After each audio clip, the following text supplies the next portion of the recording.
2024년 첫날을 우리 신명기로 시작해서 또 감사하지 않을 수가 없습니다. 하기야 어느 성경을 우리가 봐도 감사할 것밖에 없습니다. 오늘 본문은 이 때가 출애굽한 지 40년 11째 달 첫째 날입니다. 그날 장소는 호렙산이죠.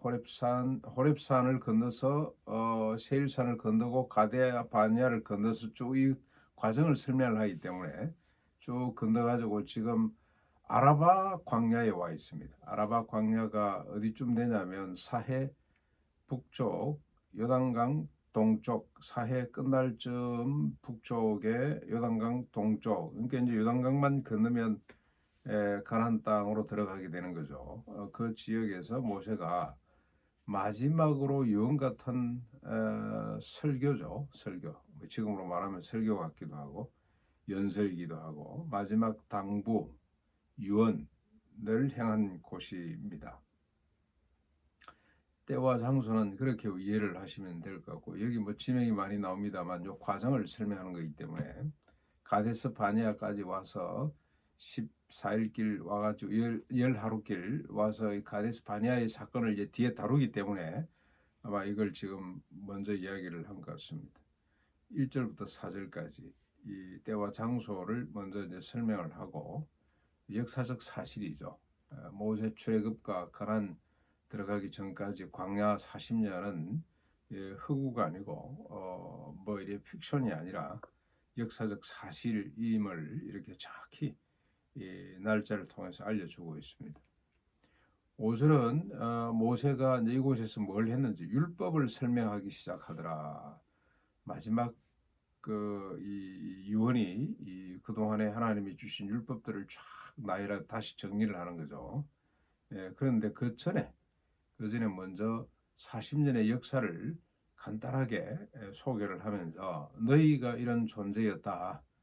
40년 동안 내가 지켜본 인간은 이렇다. 특별히 우리 이스라엘 백성들 너희는 이런 사람들이었다.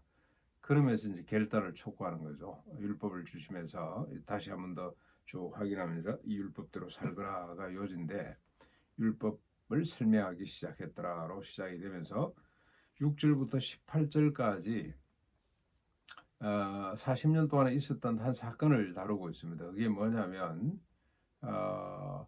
우리가 호렙산에 머물고 있을 때 하나님께서 약속의 땅, 아브람과 이삭과 야곱에게 약속하신 언약의 땅, 이게 이제 중요하죠. 아브람과 이삭과 야곱에게 동일하게 하나님께서 지속적으로 계속해서 3대 이르러 계속 약속하시고 확인시키시고 또 확정하시고 했던 사건들이죠.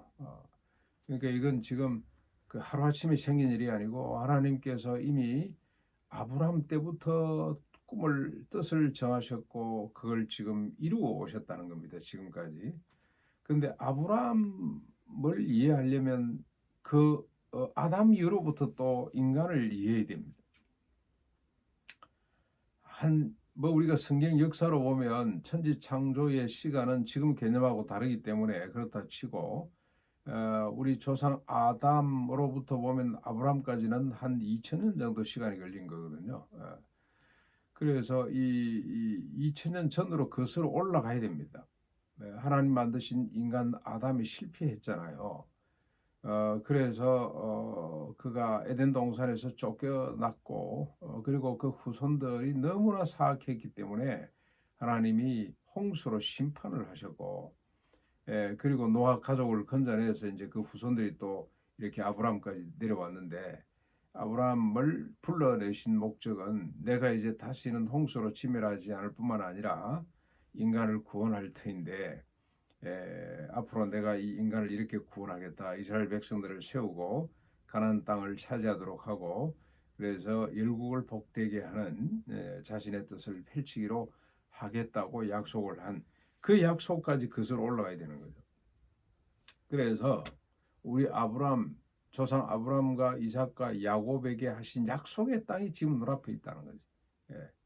그 땅을 주시기로 하셨는데 올라가서 차지하라고 한 땅이 우리 눈앞에 펼쳐져 있다라고 이야기를 해놓고 9절부터 18절까지 수령을 세운 이야기를 합니다. 각 지파별로 수령들을 세워라.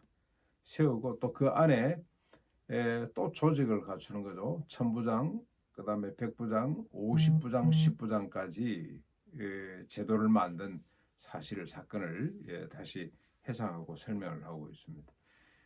이렇게 이스라엘 백성들을 조직한 이유가 숫자가 많이 늘어났고 앞으로 또 가나안 땅에 들어가면 하나님이 더 많은 숫자를 허락해 주실 터인데 한 사람이 감당하기 힘든다는 거죠.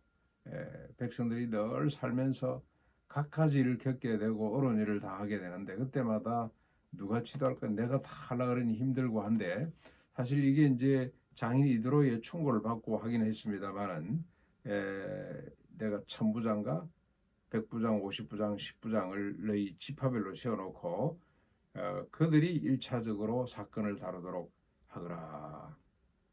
그래서 그들에게 일종의 사법권을 위임하는 거죠. 뭐 행정권도 마찬가지입니다만 그때는 뭐 상권이다 한 사람에게 있는 시대이기 때문에 그들에게 권력을 분산해서 힘을 분산해서 언약의 백성들이 보다 더 편리하고 즉각 문제를 해결받고 할 수 있는 제도를 확립했다고 설명을 합니다. 그러면서 우리가 주목해야 될 게 하나가 이제 이렇게 재판을 하는데 1차적으로 재판을 하고 어려운 일이 있으면 이제 최종 자기에게 가져와서 결정을 하도록 그렇게 이제 조직을 한 거죠.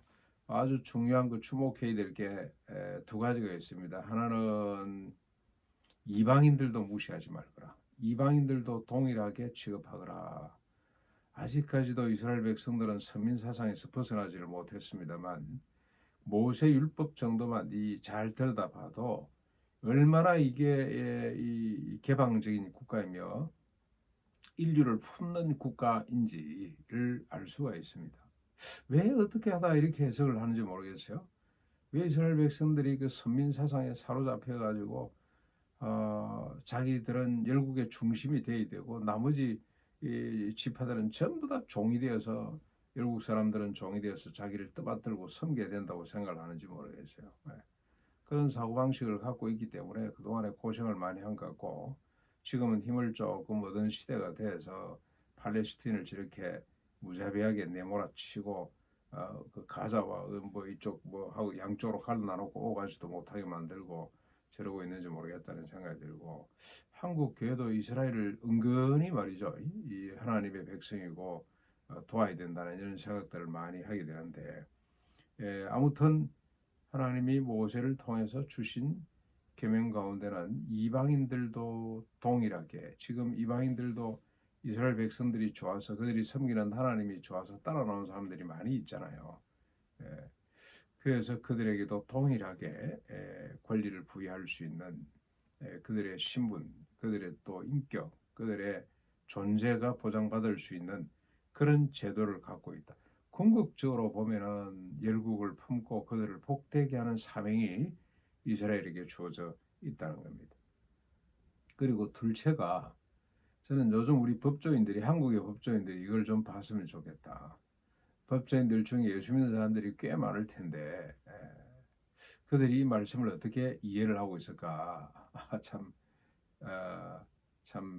안타깝습니다. 우리 저 투레 교회는 법조인이 한 사람도 없었죠. 그런데 서울영동교회는 법조인이 엄청 많았어요. 그리고 사랑의 교회는 오정현 목사 한 분 자랑을 하더라고. 자기 교회는 법조인이 판사, 검사 그리고 변호사가 300명 있다고. 300명. 그래서 그 동네는 안 되는 게 없는 것 같아요. 특별히 이 법조인들 중에서도 힘 있는 사람들이 많이 있습니다. 그 교회는.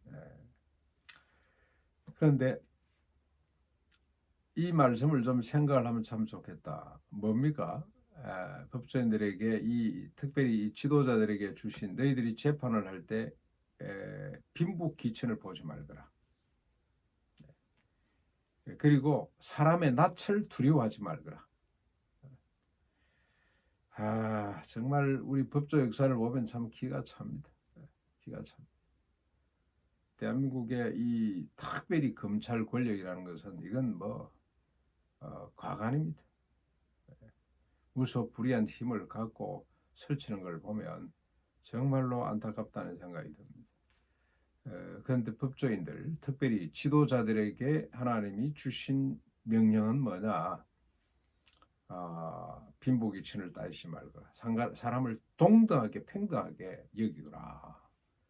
힘이 있을 수도 있고 없을 수는 있어요. 그러나 그 인격 자체는 동등한 겁니다. 신약으로 건너오면 아침 7시에 온 사람이나 오후 5시에 온 사람이나 능력의 차이가 있죠. 실력의 차이가 있습니다만은 동등하게 여기는 겁니다. 인격적으로 존중히 여기는 거. 그게 중요합니다. 그런데 지금 우리 정치하는 사람들 한번 보십시오. 저는 참 섬뜩한 생각이 듭니다. 저희들은 잘났다고 나와서 한마디씩 하는데 최근에 어떤 정당의 지금 비상대책위원장이 된 친구 하나는 실력입니다. 실력 있는 사람들은 존중이 여기고 실력 없는 사람은 도태시키고 그러겠다는 거 아닙니까? 정치가 그런 말을 하면 안 되죠. 정치가는 지도자들인데 모든 인간을 존중히 여기는 평등하게 생각하는 것이 법 정신이고, 두 번째는 이방인들도 이 얼굴빛을 두려워하지 않는 그 사람의 얼굴을, 그러니까 이 사람의 얼굴이라는 것이 일종의 권력이겠죠. 권력, 힘을 두려워하지 않는, 정의롭게 옳은 것은 옳고 아닌 것은 아니라고 판단할 수 있는 이런 자세가 필요하다고 먼저 이야기를 합니다. 왜 이걸 제일 먼저 끄집어냈을까 이런 생각이 듭니다만, 아무튼 이렇게 해서 조직을 갖추었고 이제 이 민족을 통해서 하나님의 소원을 이룰 터인데, 그 소원을 이루기 위해서 열국을 복되게 하기 위해서 하나님께서 우리에게 주신 율법이 이거다 하고 율법을 설명하려고 하는 거죠. 이제 그런데 우리가 실패했다. 정신 바짝 차리고 들어가서 이제 우리가 하나님 말씀대로 나라를 세우자고 마지막 유언을 하게 됩니다.